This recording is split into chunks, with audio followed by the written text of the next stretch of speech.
decían y lo volvieron a lo que es. Entonces lo uno mucho entre uno y el otro, que Okay. de la mentira del niño lo hicieron así, porque según un niño nunca miente. Ok, vamos a ir sacando precisamente estereotipos acerca incluso en la educación infantil lo podemos aplicar este video. ¿Quién más aparte de Melina? Yo consideraría que, bueno, a ver. Dime, Oscar. No, Ámbar. Ok, a ver. Que no supo manejar la situación. Él fue el primero en que se dio cuenta que el niño pues era un poco pues, agresivo con sus demás compañeros. Entonces desde ahí tuvo que haber mandado a hablar a sus papás para informarles antes de que se hiciera más grande o que el niño les metiera miedo a los demás niños, porque hasta cierto punto él se dio cuenta, pero más sin embargo lo dejó, y ya cuando quiso poner cartas en el asunto, ya el asunto se le había salido de las manos, ya el niño ya le había comunicado a la mamá, ya había hecho su relajo y ya no pudo hacer nada. Pues tomó una mala decisión porque al final decidió pues, crear el personaje que el niño había inventado para asustar a los niños. Ok, entonces tú estás hablando más que nada del proceso cuando se suscitan este tipo de situaciones. Se tiene que avisar a los padres desde un principio para Desde el evitar. primer momento, sí. Ok. ¿Quién más puede decirme algo acerca del video? A ver, Oscar, tú estabas Tenía el niño demasiada envidia del resto por querer coleccionar como ciertas flores. Él los acaparaba y les decía a los niños que no pasaran, que era alto riesgo, cuando en realidad en ese bosque realmente no pasaba nada, era totalmente pacífico. Y y yo pensé que esto iba a ir para un lado mitómano, porque empezaba a decir de que hay un hombre asesino, que hay piernas, que hay gente muerta y así, pero realmente no pasaba nada, estaba todo tranquilo. El señor pues no estaba tan al pendiente de ese niño en particular, estaba más al pendiente del resto, por no percatarse de que había una situación con cierto alumno. Empezaron a generarse rumores y los niños son susceptibles a que cualquier cosa que les digan puede que lo crean, porque pues no tienen su raciocinio tan desarrollado como para decir, a ver, no es cierto, déjame comprobar, déjame ir con tal persona. Ellos directamente se fueron con la creencia de su compañero. El maestro ya tarde no pudo controlar la situación, lo culparon a él por irresponsable, por no tomar su trabajo con seriedad, y pues a modo de desesperación, de enojo y de frustración, perdió su trabajo y por ende fue como de, va, tú creaste algo que realmente no existía, ahora yo voy a hacer lo que tú estabas creando.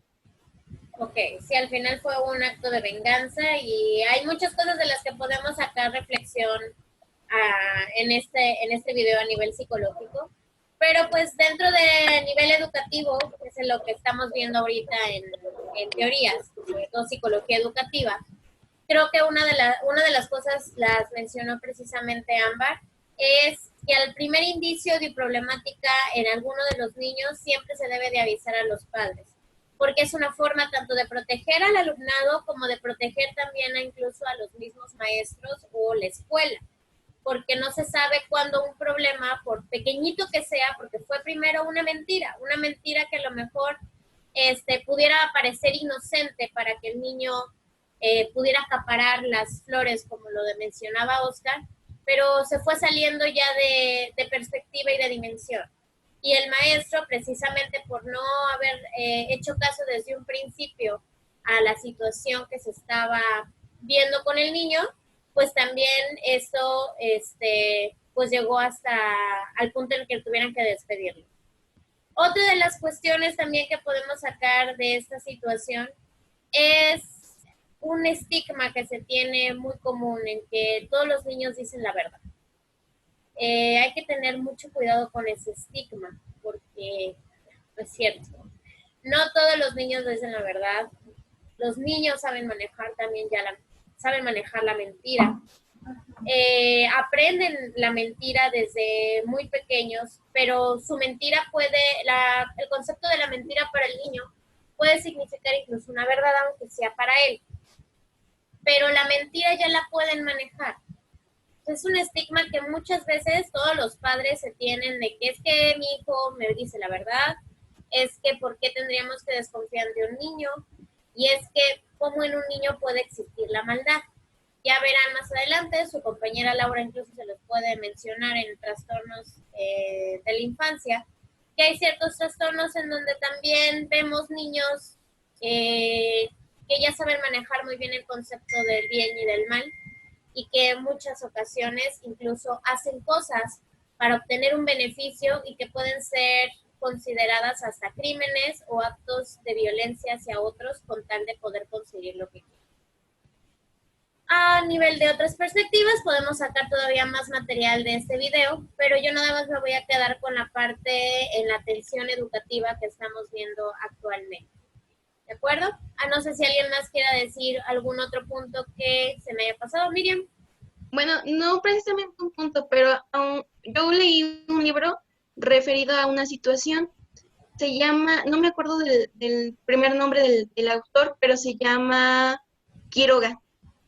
Y tiene un cuento que se llama La gallina desagollada. La verdad desconozco. ¿Degollada? Eso. Y menciona que hay una familia donde los 3 primeros hermanos tienen deficiencia mental, me parece, porque no razonan, o sea, están como que iritos los niños. Y solamente uno, fue el que salió bien, que fue inclusive el niño más bebé. Pero se supone que, bueno, hay una historia muy ficticia casi dentro de lo que cabe, pero el chiste que los niños que aunque estaban mal, vieron cómo la nana mató a una gallina, así tal cual. Y la nana no lo vio tan mal hacer esa acción enfrente de ellos, porque ellos en su momento, ella pensó que pues no razonaban, ¿no? Algo así, podríamos llamarle de esa manera. El chiste que estos niños, aunque tenían una deficiencia cerebral, lo hicieron con su hermano, el menor, o sea, el que era el bebé, el que no podía defenderse, y mataron a su hermano por el simple hecho de haber visto esta situación de una acción que no a simple vista no fue tan mala, pero ellos vieron algo que querían hacer y repetir. Y a lo que ahorita vi en el video, o sea, precisamente no es que los niños estén bien. O sea, en este caso fue un niño, vi que era un niño como de primaria, bueno, en el dibujo apareció así, empezar a hacer según estas mentiras, pero por el simple hecho de que él esté bien, inclusive las personas que están mal pueden hacer las mismas acciones sin que nos demos cuenta, y como que resaltar lo importante que debe de ser para ambas partes. Ok. Gracias, Miriam. Ok. Sí. Bueno, pues entonces, ya después de esta breve introducción, vamos a seguir con el tema de la Gestalt. ¿Alguien se acuerda precisamente en qué punto nos quedamos de los principios de la Gestalt?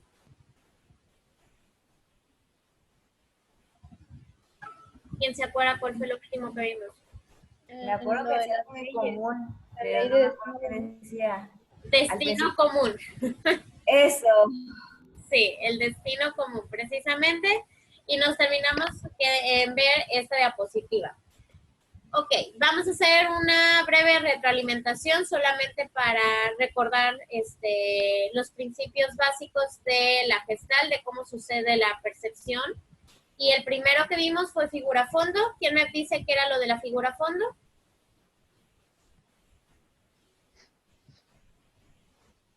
El niño, Ajá. lo que tiene que ser rojo es que es el rojo, y el niño que es la figura. Bueno, pero ese me fue el ejemplo. Pero ¿qué es el principio figura fondo? Solemos ver una figura en fondo de una imagen. En este caso, la figura es lo que vemos en primera instancia y tiene contornos, colores llamativos, y lo que es el fondo no tiene contorno, lo vemos en segunda instancia y es parte de como que, como su mismo nombre lo indica, es como el fondo de la imagen, porque sin la imagen el fondo no tiene nada. Ok. Gracias, Melissa. ¿Quién me explica el principio de proximidad?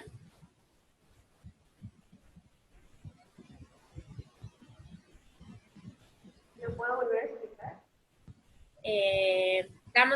Voy a, si no, a elegir a alguien, Melissa. Espera. A mí, Mande. ¿me puedes explicar el principio de proximidad? Creo que del ejemplo que me acuerdo bien era lo de los puntos, nada más para saber, porque de ahí me puedo como guiar. Sí, había unos puntos en uno de los ejemplos, pero en sí, ¿en qué consistía el término de principio de proximidad? Bueno, recordando ese ejemplo, era en sí que a cuánta distancia puede estar una imagen, o sea, digamos que aquí hay una hilera y acá hay otra, pero dependiendo se pueden juntar, o sea, la proyección ahí los puede juntar, aunque no estén incluso tan cerca, o puede crear otra hilera que los una, o sea, algo que esté cerca, es que no sé cómo Por explicar. eso, no, te vas acertando en la respuesta, pues estamos hablando de proximidades, tienen que ver con próximo, que nosotros entendemos agrupar los elementos de acuerdo a la cercanía que hay entre ellos. Y precisamente vimos lo de unos puntos y que cómo los podíamos agrupar y que la mayoría de las veces agrupamos de acuerdo a qué tantos elementos se encuentran más cercanos entre ellos. Y a los que están más lejanos entre unos y otros, esos los agrupamos ya en otra sección. Eso se refería el principio de proximidad. Ok, amigo. A ver, Laura, ¿a qué nos referíamos con el principio de semejanza?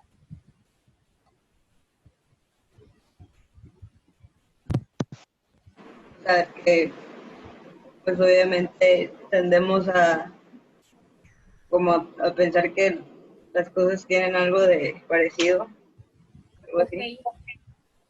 Pero recuerda que estamos hablando de los principios de organización de acuerdo a la Gestalt.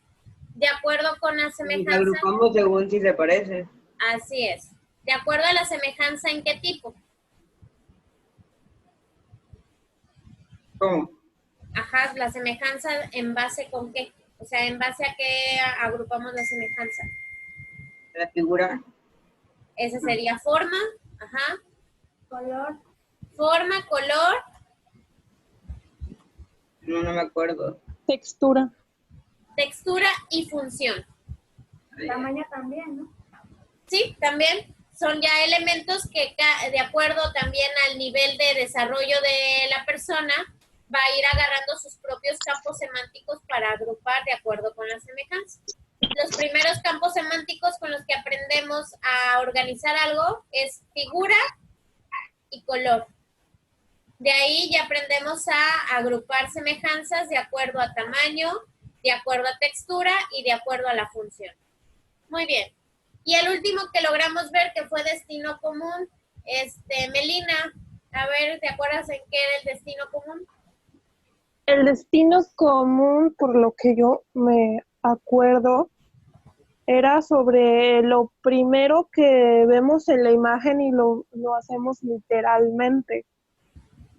Según los ejemplos que usted nos había puesto, era sobre unos números en la primera imagen, que era de contar, y en la otra eran líneas, pero la línea, lo que nosotros veíamos, era una mano.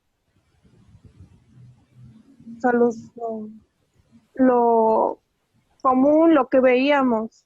Ok, el del destino común se trata de que encontramos un patrón repetitivo en la imagen o en la forma de presentación y que nosotros somos los que le damos el sentido, o sea, en sí la figura no tiene un sentido.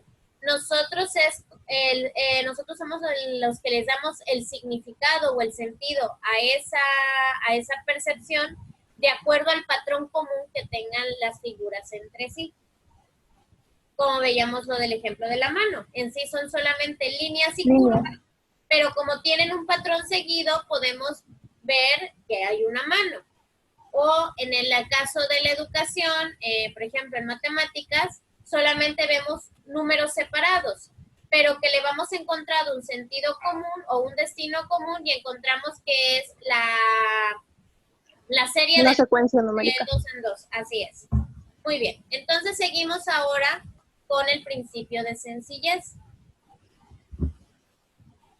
Oscar, ¿me puedes leer el principio de sencillez, por favor? Postula que las personas organizan sus campos perceptuales en patrones sencillos y regulares y tienden a formar buenas configuraciones con simetría y regularidad.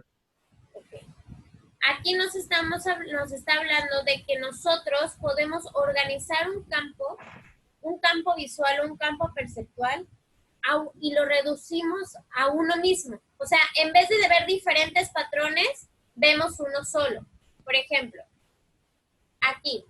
¿Qué vemos aquí? Un hexágono. Un cubo y un Un hexágono. hexágono y un cubo. ¿Por qué no me dijeron que veían 6 triángulos y no me dijeron que veían un cuadrado y trapecios?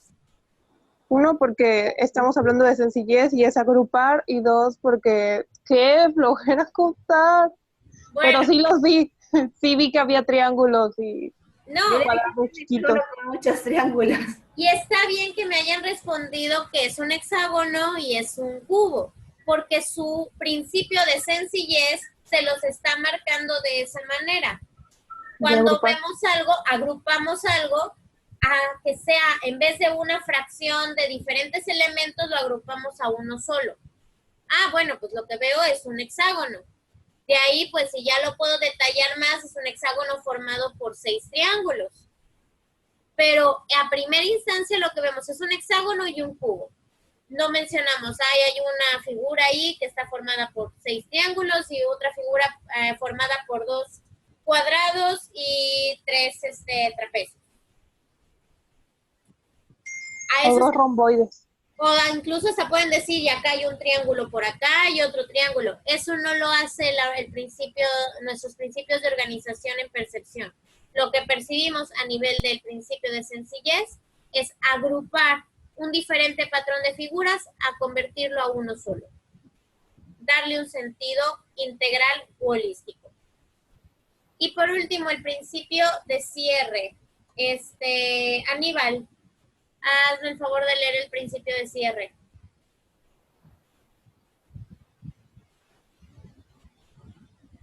No se te oye. Ahora sí. Significa que las personas cierran los patrones o espacio vacío dentro de un patrón determinado de figuras o secciones para dar una figura en su totalidad. Ok. Queden ahí. Un triángulo, dos triángulos. ¿De dónde sacan que haya triángulos? Porque lo completamos. Así es.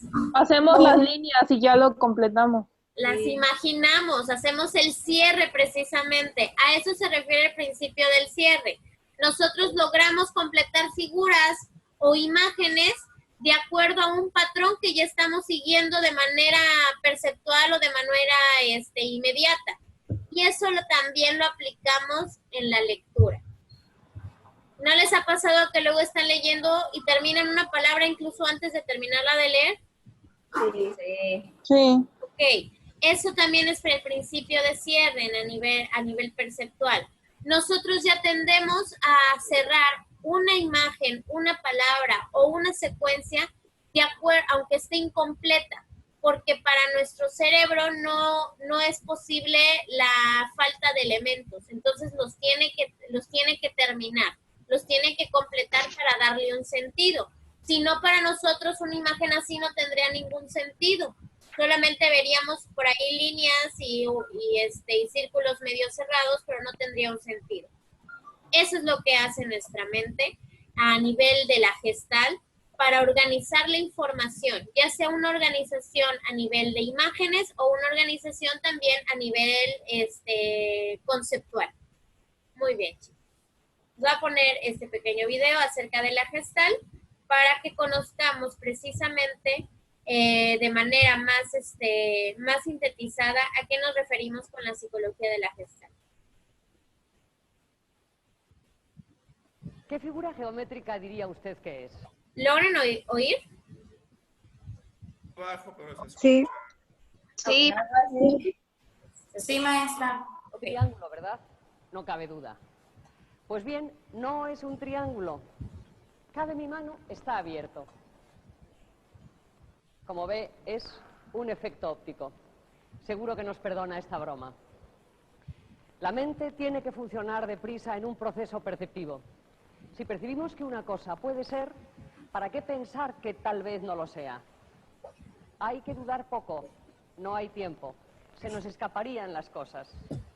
Ante los múltiples estímulos que nos rodean, el cerebro hace siempre una labor de síntesis y de organización, dando sentido al mundo. Ante una imagen como esta, nuestro ojo ve en realidad rayas, puntos, agujeros, colores. Pero nuestro cerebro no duda en percibir sin problemas un caballo. Lo que hemos hecho ha sido estructurar sensaciones visuales elementales en forma de algo concreto, de algo con sentido. A este proceso se llama organización perceptiva. En los inicios del siglo XX, un grupo de psicólogos alemanes trabajaron intensamente sobre la organización perceptiva. Fundaron lo que se llamó la Escuela de la Forma y establecieron ciertos principios que siempre se dan a la hora de percibir. El primero de estos principios es que tendemos a diferenciar figura y fondo. Está claro, para reconocer un estímulo, primero hemos de verlo separado de los demás. En la figura ponemos la atención. Puede estar cerca o lejos. Depende de lo que a cada cual le interese. Para uno es fondo lo que para otro es figura. La organización figura-fondo no es exclusiva de la vista. Todos los sentidos perciben algo principal frente a un fondo de otras percepciones. La conversación alejada puede ser la figura. En general, el trabajo de diferenciar figura y fondo es sencillo, pero a veces requiere un esfuerzo especial ante estimulaciones excesivas o muy homogéneas, en posiciones perceptivas poco habituales o en imágenes como estas, donde es posible ver alternativamente una copa o dos rostros frente a frente. Los psicólogos de la forma demostraron también que tendemos a agrupar lo que percibimos. Por lo que ellos llamaron principio de proximidad, aquí no vemos 16 puntos, sino 4 líneas. Y en esta posición, un cuadrado. Lo similar también suele ser percibido junto. Por eso aquí nuestra vista hace un recorrido horizontal y aquí vertical. Según el principio de la buena forma, aunque lo que aquí ven nuestros ojos es estas figuras juntas, lo que percibe nuestro cerebro es una línea sinuosa y una línea horizontal. Por el principio del cerramiento, esta imagen la percibimos como dos triángulos superpuestos, lo que en realidad no existe en absoluto. Esto es muy curioso. Nuestra mente tiende a inventarse la información que falta. Letras, logotipos y más cosas las completamos sin problemas. Sin ir más lejos, completamos a las personas. Sabemos, por ejemplo, que este joven amigo existe también por detrás. Su cabeza será oscura como su pelo, su espalda amarilla, y sabemos que sus brazos estarán detrás. ¿Lo comprobamos? En efecto, habíamos percibido bien, aunque no supiéramos que escondía una pelota de tenis. Seguramente el fenómeno perceptivo más interesante que estudiaron los psicólogos alemanes es la constancia perceptiva. El mundo y las cosas que nos rodean están cambiando constantemente. Pocas cosas se quedan quietas. Nuestra mente ha aprendido a percibirlas en diferentes distancias, perspectivas, condiciones de luz, y en general lo hacemos muy bien. Sabemos, por ejemplo, que esta bailarina no es más pequeña, simplemente está más lejos. Sabemos también que Joaquín Cortés es Joaquín Cortés de frente, de perfil o de espaldas. Y sabemos que estos vestidos son marrones, aunque ahora nuestro ojo los vea de otros colores.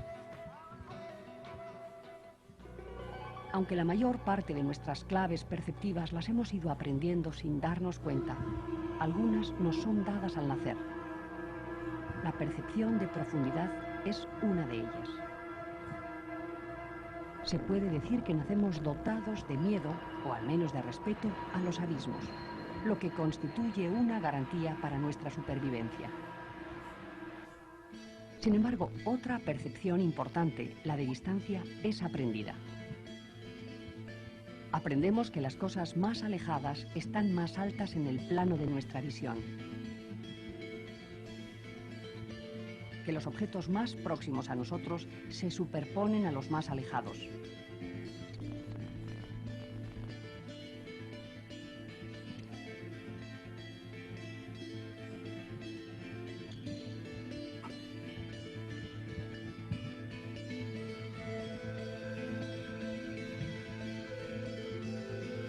Que la textura más borrosa es la más lejana.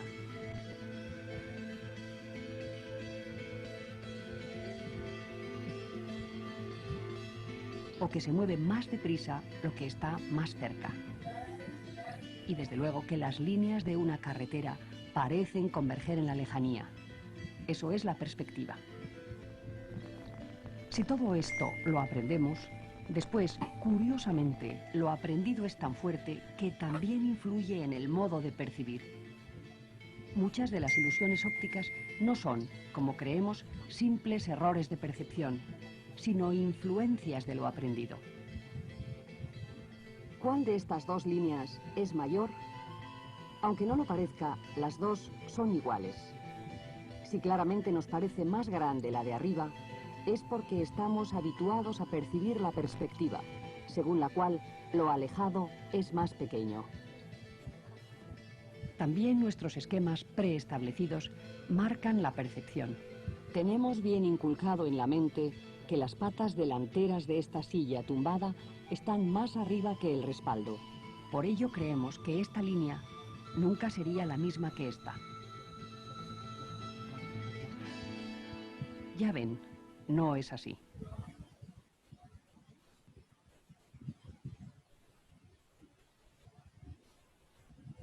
Okay.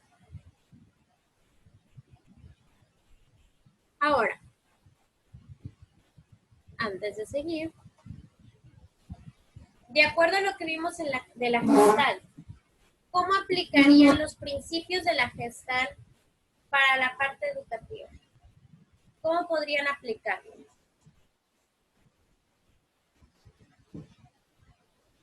Para cualquier tipo de aprendizaje. Ustedes eligen.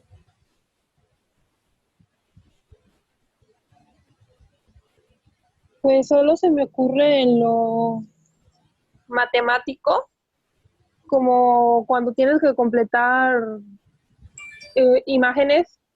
Ajá. Por ejemplo, el profe te pone mitad de círculo y la instrucción dice completa. Tú sabes cómo completarlo porque lo has ido aprendiendo. O también puede ser en las series numéricas, como usted decía anteriormente, porque pues tienes que ocuparlo para analizar y ver cómo va a quedar la serie. Ok, ahí aplicarías entonces el principio de cierre y el principio de destino común para matemáticas. Muy bien. ¿Alguien, díganme otros principios que pudieran ocupar para otro tipo de materia o de tareas? Yo tengo una idea sobre en la materia de arte, En la de artes, pero, ok, dime. ajá, sería como de aplicar la materia de figuro, la ley de figuro fondo, porque muchas veces hacen pinturas y tienen diferentes, o sea, el fondo es el que le da en sí hace la figura. No sé si me explico. gráfico.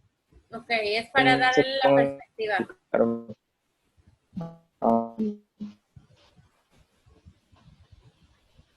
Pero yo siento que eso quedaría en artes, porque muchas veces cuando hacen las pinturas, bueno, yo he visto pinturas que hacen y muchas veces se complementan con el fondo. Yo lo aplicaría en arte.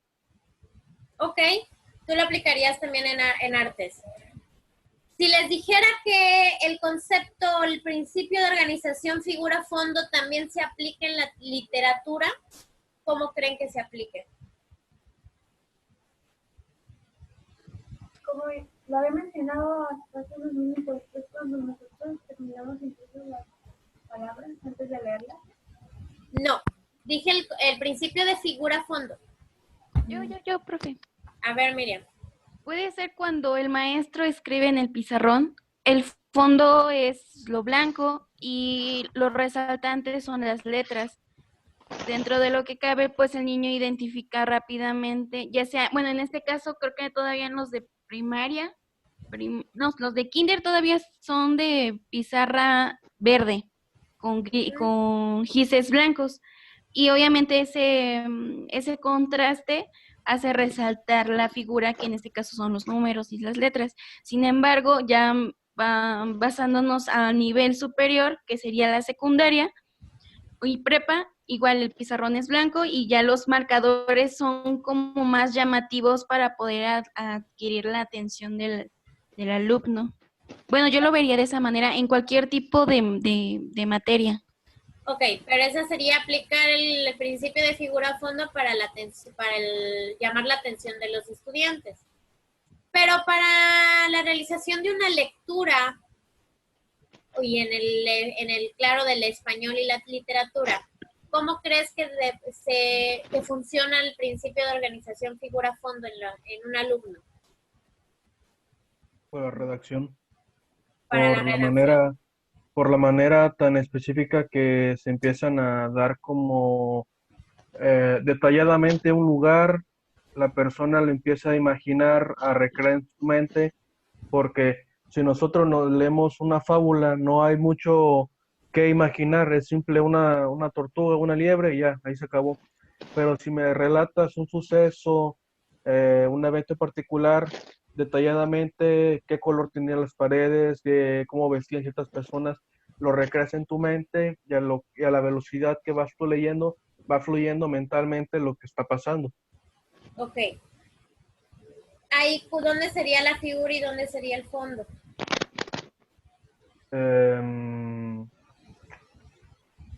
Es que en la cuestión literaria sí no sabría decirle, porque es que figura a fondo me queda más claro como en cuestión de mercadotecnia, por ejemplo, con Coca-Cola y demás, pues sí se entiende la manipulación del rojo con contraste blanco para generar personas, pero en cuestiones literarias solo que sea en la portada, porque en el contenido me cuesta ver la figura a fondo de...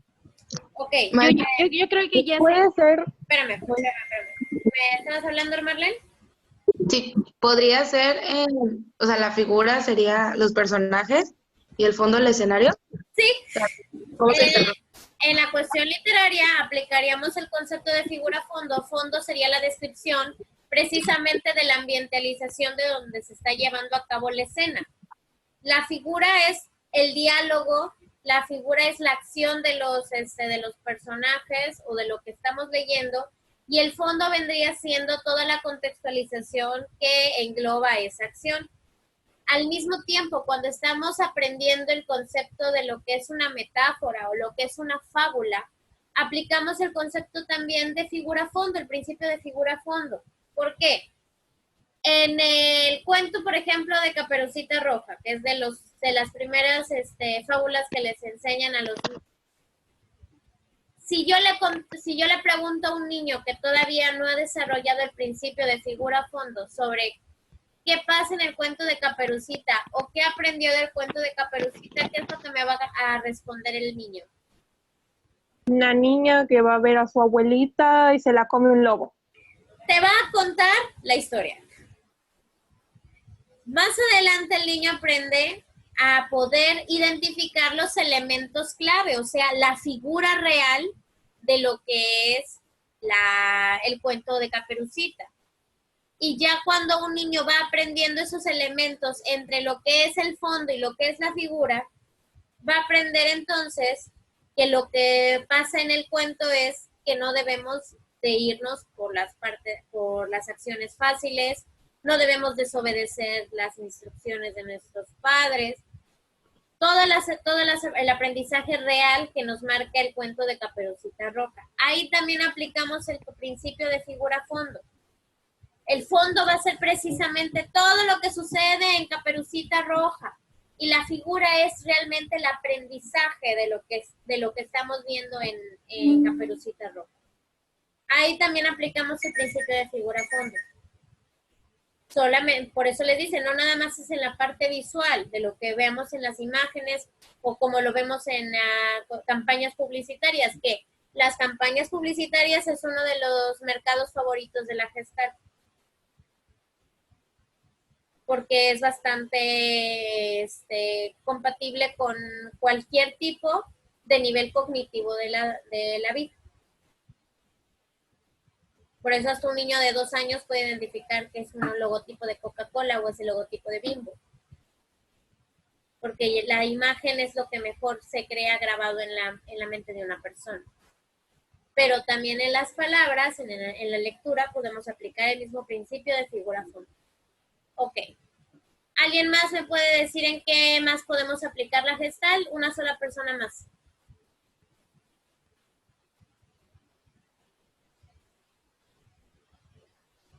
Ya me dijeron del de destino común, ya me dijeron de figura-fondo, ya me dijeron también de semejanza. No te oigo, Laura, ¿o estabas hablando? El de agrupación. El de agrupación, ok, Igual ¿cómo en lo explicarías? De matemáticas. Pues por eso es el ábaco, ¿no? Ajá. Que pues aparte de los colores van agrupando pues por numeraciones y se les hace más fácil la sumatoria o la resta. Ok, ese sería el principio de ¿cuál? El de agrupación, ¿no la acabo de decir? El de proximidad. Ah, también podría ser. Ok, pues que el de agrupación es el principio de proximidad o el otro que agrupa es el principio de semejanza. Ándale, ese. Ok, bueno, muy bien chicos, entonces continuamos.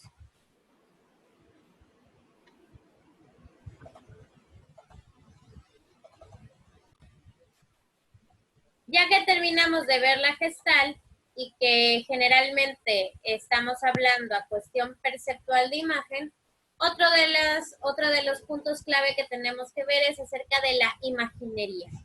¿Alguien leyó sobre la imaginería en el capítulo o se acuerda que viene la imaginería? ¿O a qué le suena esto de imaginería? Imaginación. Imaginación con ingeniería. Pero a la vez imaginación. ¿A la imaginación con qué, Ámbar? O sea, es que no sé, dije original, más imaginación. Algo de original. Original. Digo que es como original. Ok. Algo de crear, ok. ¿Qué más? Imaginación, con algo de ingeniería. Digo que es imaginación a base de imágenes, no sé. De la imagen, ok. Algo así, no sé. Bueno, vamos a ver precisamente para qué sirve el estudio de la imaginería. Miriam, ¿me puedes hacer el favor de leer precisamente para qué sirve la imaginería?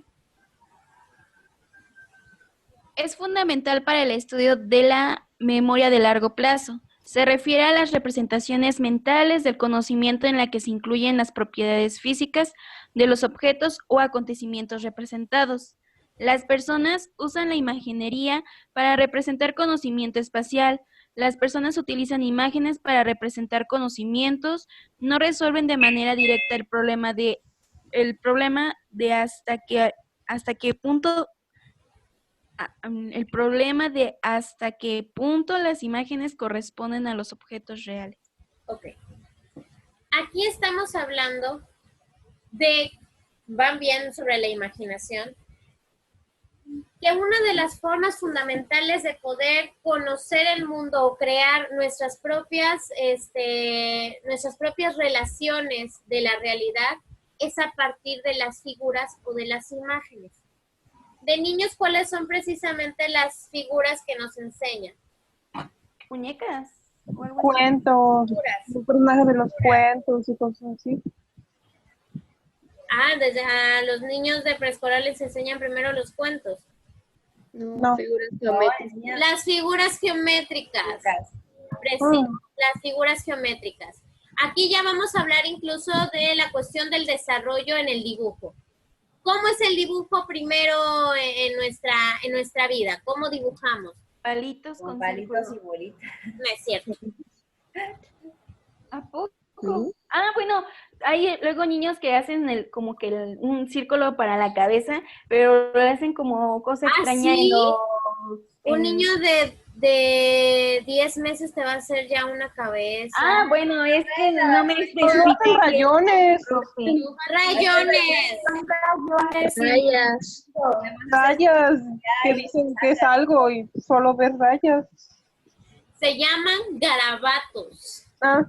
Garabatos. Y de hecho, precisamente así se llama la etapa de garabateo. ¿Por qué? Porque el niño todavía no conoce las formas en cómo representar al mundo, pero ya está teniendo la necesidad de conocer su mundo y de podérselo comunicar a alguien más. Esto es algo que es una necesidad humana básica en cualquier a cualquier nivel evolutivo del humano. Y lo podemos ver desde las figuras rupestres. Las pinturas rupestres fueron de las primeras formas en cómo el hombre quería dar a comprender su mundo y dar la representación de su mundo, por lo cual es una necesidad básica. El niño chiquito tiene también esa necesidad básica, pero todavía no lo sabe cómo representar, aún no conoce las formas de cómo representar su mundo, por eso garabatea. Ya tiene la necesidad de representarlo. Y para él a lo mejor un garabato de diferentes colores es su mamá. Para él, te preguntas, ¿qué es eso? Incluso te puede decir, es un perro, es una pelota, es un árbol. Y tú nada más ves puras líneas entrelazadas o puros garabatos, porque realmente no son figuras, se llaman garabatos. Después, ¿qué pasa? Les enseñan a los niños las figuras geométricas. Y ahí es cuando empiezan a hacer la cabeza círculo, el vestido triángulo, y si no un rectángulo para la ropa del hombre y así. Así es, y entonces ya tenemos otra etapa en el dibujo o en la representación gráfica de los niños, que es utilizando figuras geométricas. Porque ya le veo entonces una apariencia a la cabeza, entonces ya veo, la cabeza tiene una forma de círculo, entonces entonces la cabeza es un círculo. De ahí todavía las figuras del resto del cuerpo les cuesta trabajo, por eso lo primero que dibujan los niños ahí sí, es círculos y palitos. Y entonces un círculo con 4 palitos ya es una persona que tiene 2 brazos y 2 pies. Esos son los elementos básicos para la representación del niño. Y a lo largo de nuestra vida vamos desarrollando el concepto de imagen. Y entonces podemos utilizar las imágenes más adelante para ir representando cosas que parecen muy abstractas para el mundo. Tanto para las instrucciones, tanto para conocer el proceso de la fotosíntesis, tanto para conocer el ciclo del agua, tanto también para sumar, para restar. Utilizamos la imagen o la imaginería, que es utilizar la imagen con la imaginación. A veces no vamos a utilizar la imaginería de manera física o de manera palpable, entonces usamos la imaginería a nivel precisamente imaginativo, en donde mientras nos están relatando cómo se forma el embrión, yo me estoy imaginando en mi mente la descripción que me está dando la docente. Y a lo mejor algunos lo imaginen de manera más abstracta que otros. Otros van a requerir el apoyo visual, presencial, físico, para poder comprender esa instrucción o esa descripción. A eso se refiere la imaginería. Y estas es la forma en cómo podemos ir desarrollando la imaginería. ¿Conocen lo que son estas cosas? No. Se llama tangrams. Sí, sí. Yo iba a decir como alebrijes, porque los alebrijes también tienen muchos colores. Sí, pero a este tipo de ejercicios se les llama tangrams. Son materiales didácticos, en donde se les dan a los niños triángulos, cuadrados, círculos, trapecios, de manera desordenada. Y luego ellos tienen que armar, acá les pongo, por ejemplo, un gato. Ay, ese era un gato. No, para mí es un gato, ¿para ti qué puede ser? No le encuentro forma, la verdad. Lo amarillo, los rosados son las orejas, lo naranja es la cola. Eso te lo ponen los psicólogos, ¿no? Mande. Eso te lo ponen los psicólogos. También lo usamos en psicología, en terapia infantil. Es que tenía la pantalla acá arriba y me tapaba, entonces ya vi, sí es un gato. Okay. Esto es precisamente parte de la imaginería. Y junto con la gestal, ¿por qué? Pues porque esto no es un gato, son solamente figuras que están agrupadas, pero que nosotros le damos un sentido. Este tipo de principio, ¿cuál sería? ¿Semejanza? ¿Agrupación? Cierre. Vamos con cierre y ¿Proximidad? destino común. Vaya, le dije destino común. Es cierre y destino común. Esto no es un gato, me queda claro. Pero la forma en cómo nuestra mente lo capta, le tenemos que dar un sentido. No se puede quedar la mente así como que algo que está demasiado abstracto, demasiado inconcluso. Y lo mismo lo hacemos hasta para mirar el cielo y darle forma a las nubes. Ahí utilizamos también la imaginería. Ahora, vamos a ver cómo lo podemos aplicar desde el punto de vista educativo.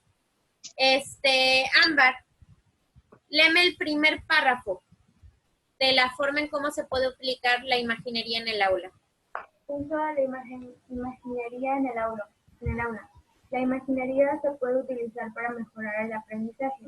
Una de sus aplicaciones implica la enseñanza de las figuras tridimensionales, como cubos, esferas y conos, así como la manera de calcular su volumen. También se utiliza descripciones verbales y diagramas bidimensionales, pero los modelos reales de las figuras incrementan en gran medida la eficacia de la enseñanza. Permitir que los estudiantes manipulen las formas mejora aún más su comprensión de concepto de volumen. Hasta ahí, Ámbar. Ok, aquí estamos aplicando la imaginería ¿en qué materia? Matemáticas. En matemáticas y más bien sería física. Sí, también. En física, porque estamos aquí calculando lo que es volumen. Y no sé si se acuerdan, si a lo mejor en algún momento su maestro les dibujaba de manera tridimensional, a lo mejor una pirámide y les decía, de acá a acá mide 15 centímetros y de altura mide 20. Ahora calcula el volumen real de la siguiente pirámide. Y entonces ustedes lo tenían que hacer con una fórmula. Pero utilizaba la imaginería el maestro, que es poner la imagen a nivel palpable de ustedes, a lo mejor él lo hacía en escala al momento de dibujarlo, para que ustedes comprendieran qué es el volumen, para qué sirve calcular el volumen, o realmente qué representa el volumen en una forma. ¿El volumen qué es en una figura? Nunca me quedó claro, por eso reprobé. Lo que está dentro. Es La la proporción. es la capacidad espacial de un área. Por eso siempre te piden que dibujes la imagen junto con los demás datos en la libreta, para que lo veas y te imagines cómo ve el problema y cómo se va a resolver y que le puede caber. Exacto. Muy bien, ese es a nivel a lo mejor en física. Vamos a ver en qué otro momento lo pueden, en educación física, por ejemplo, cómo lo pueden aplicar. A ver, Aloa, léeme el segundo párrafo, por favor. Dice, la imaginería se puede aplicar a la educación física. Cuando los alumnos están aprendiendo una rutina de ejercicios acompañada por música, el profesor podría Podría modelar cada parte de la rutina primero sin música. Después podría pedir a los estudiantes que cierren los ojos y piensen en lo que observaron, y luego que realicen cada parte de la rutina. Al final podría agregar la música a cada parte. Muy bien, entonces aquí estamos aplicando la imaginería junto con lo que ustedes hicieron del modelamiento, ¿se acuerdan? Porque si estamos hablando a nivel a lo mejor cognoscitivo, esto sería modelamiento, el maestro explicar la rutina a partir de que los niños vean cómo él se está moviendo, cómo él está realizando la rutina de ejercicios. Es un ejercicio de modelamiento, pero también es un ejercicio de imaginería. ¿Por qué? Porque él representa una imagen, la forma que el maestro está haciendo la rutina de ejercicios. A lo mejor, no sé si se acuerdan, si llevaron precisamente educación física en primaria, si el maestro ponía los aros y los conos para los circuitos, el maestro primero tenía que realizar el circuito para que el alumno entendiera o viera cómo tenía que realizar ese ejercicio. Ahí también aplicamos la imaginería, en que el niño tiene que observar la forma, no solamente la descripción que el maestro le está diciendo acerca del ejercicio, sino que también la forma en cómo hace el maestro el ejercicio. A lo mejor para el niño no le queda bien claro la rutina en donde le dice el maestro, van a correr de este extremo al otro extremo de la pared y luego de regreso. Y puede que esa instrucción sea diferente en la imaginación para cada niño. Hasta que el maestro haga ese ejercicio, para el alumno le va a quedar claro exactamente cómo requiere hacer esa rutina. Ok. Ahora vamos a ver cómo se puede aplicar la imaginería en la enseñanza literaria. Marlene, hazme el favor. Tercer párrafo.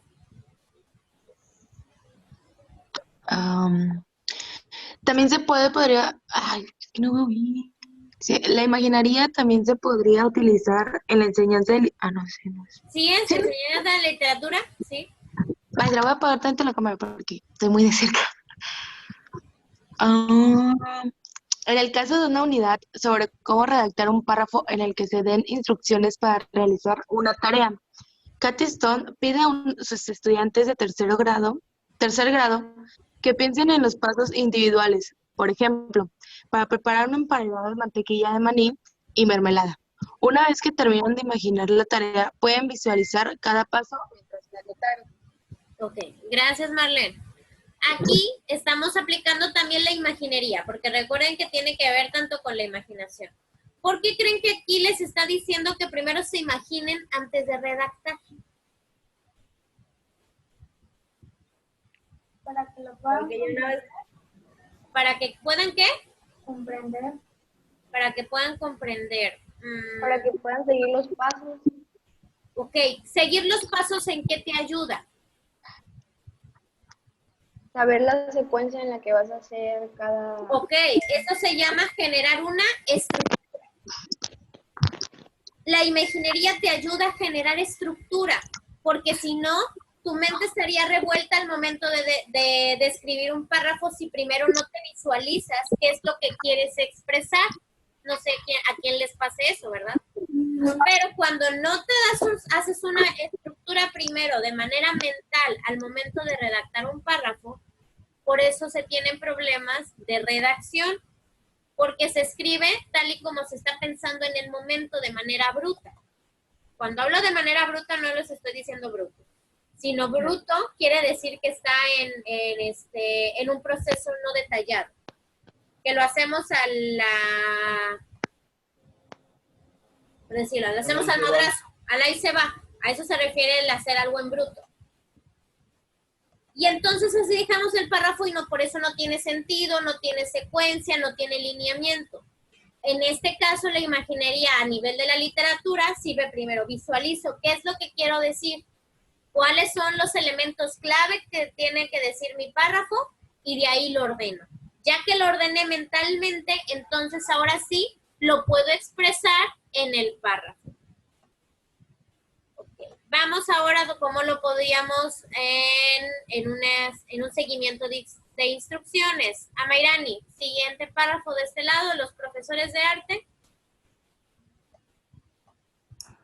Los profesores de arte podrían utilizar la imaginería para enseñar a los alumnos seguir instrucciones. El docente podría dar las siguientes instrucciones verbalmente y anotarlas en el pizarrón. En una hoja de papel para arte, visualicen un diseño que incluya 4 círculos, 3 triángulos y 2 cuadrados, y en el que algunas de las formas se sobrepongan a otras. También podrían plantear las siguientes preguntas para asegurarse de que los estudiantes estén usando la imaginería. ¿Cuántos círculos ven? ¿Cuántos triángulos? ¿Cuántos cuadrados? Y algunas de las formas se tocan. ¿Cuáles? ¿Le sigo? No, hasta ahí. Ok, gracias. Aquí estamos aplicando la imaginería a nivel del arte, como lo mencionaba, ¿quién fue quien mencionaba lo de...? Creo que fue Alexis, ¿verdad? Quien mencionaste el ejemplo de la gestal dentro de la materia de arte. Bueno, aquí también lo estamos aplicando, en donde las figuras ya representen algún tipo de secuencia o algún tipo de sentido para el alumno.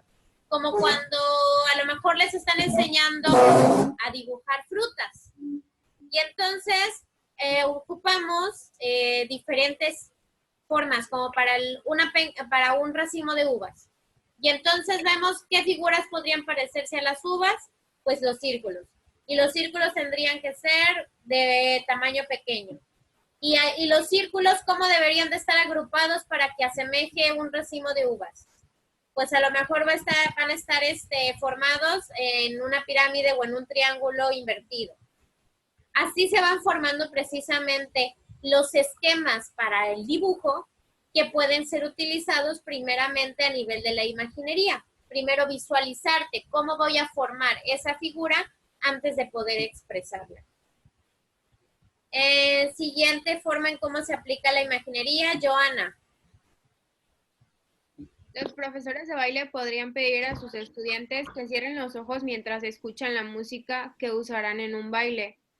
Luego les pediría que se imaginen bailando, visualizando cada paso y movimiento, así como que visualicen en dónde se encuentran ellos y sus compañeros en el escenario mientras bailan.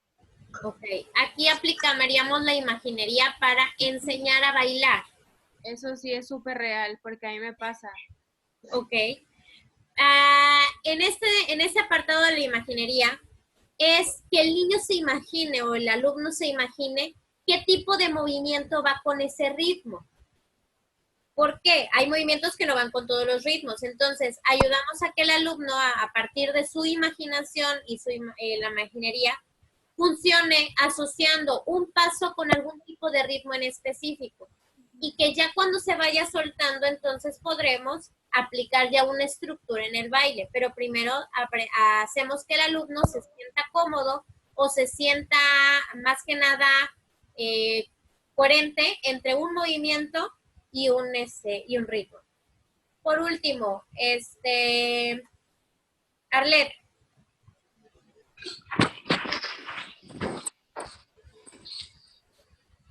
Jim Marshall llevó al grupo de alumnos a que le esté enseñando la historia de Estados Unidos a un campo de batalla de la Guerra Civil. Una vez allí les pidió que se imaginaran cómo sería un combate en ese lugar. Luego, en el aula, les pidió que dibujaran un mapa en la computadora que incluyera el sitio y luego que crearan varios escenarios de lo que pudo haber ocurrido mientras peleaban las fuerzas aliadas y las de la Unión. Ok, Arled, aquí, ¿cómo le sirvió al maestro aplicar la imaginería en sus alumnos en la historia?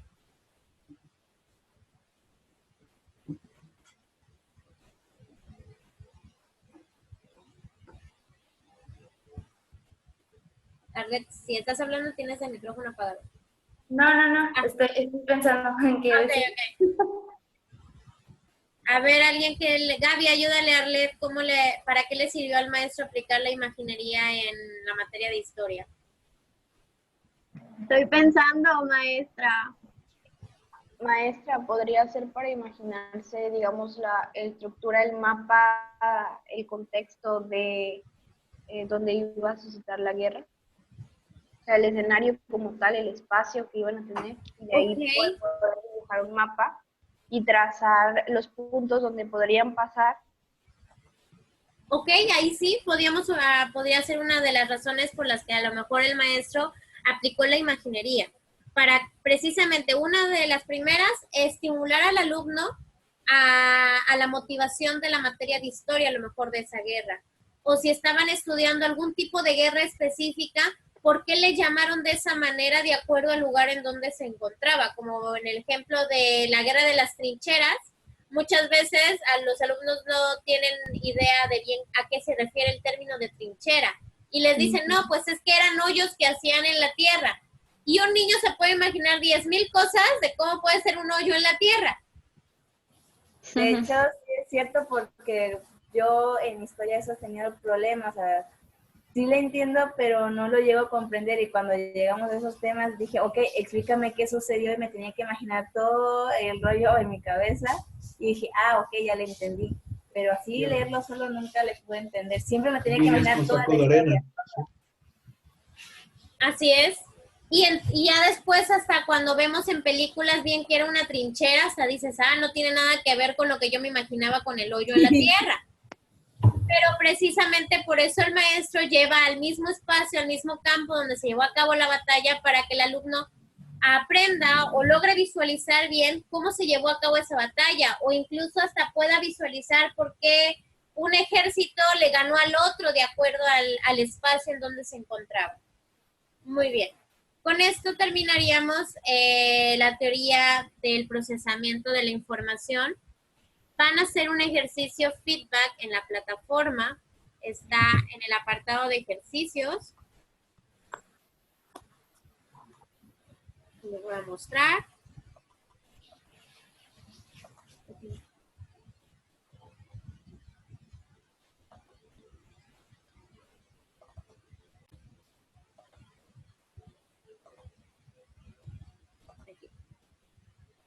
Aquí lo van a encontrar en el apartado de ejercicio. Es el que dice ejercicio feedback de las teorías del procesamiento de la información. Ese ejercicio lo van a contestar en el horario de la clase. El segundo, ¿verdad? El que dice 9 aleatorio. Ese mero. Ese es el que tienen que contestar. Ese lo tienen que contestar durante el horario de la clase. Cuenta precisamente como parte de evidencias para este tercer parcial. Y antes de que se vayan a contestar este ejercicio feedback, les aviso que a partir de el viernes de esta semana, comenzamos una nueva temática que es la teoría constructivista. Entonces, para que vayan leyendo la teoría, vayan adelantando lectura, y vamos a iniciar el segundo tema, que vaya a ser de tercer parcial. Para el tercer parcial vamos a estudiar dos teorías, que es la teoría del procesamiento de información que acabamos de terminar y la teoría constructivista. Esas son las dos teorías que van a entrar para examen del tercer parcial o como temáticas del tercer parcial. ¿De acuerdo? Sí, maestra. Ok. Sí, maestra. ¿Hay alguna duda o pregunta? Mande, alguien me habló. En el examen del tercer parcial, ¿se van a agregar el primero y el segundo o solo el tercero? No, solamente el tercero. Genial. Gracias. Dijo que el que solamente dice feedback, ¿verdad? El que dice ejercicio feedback de las teorías del procesamiento de la información. Ya vi. Sí, es que hay dos. Hay uno que dice ejercicio feedback a secas. Ese no, ese ya lo hicieron, que fue el último que hicieron sobre la teoría cognitivista social también. El que van a hacer es de la teoría del procesamiento de la información. ¿Alguna duda o pregunta, chicos? No, creo que no.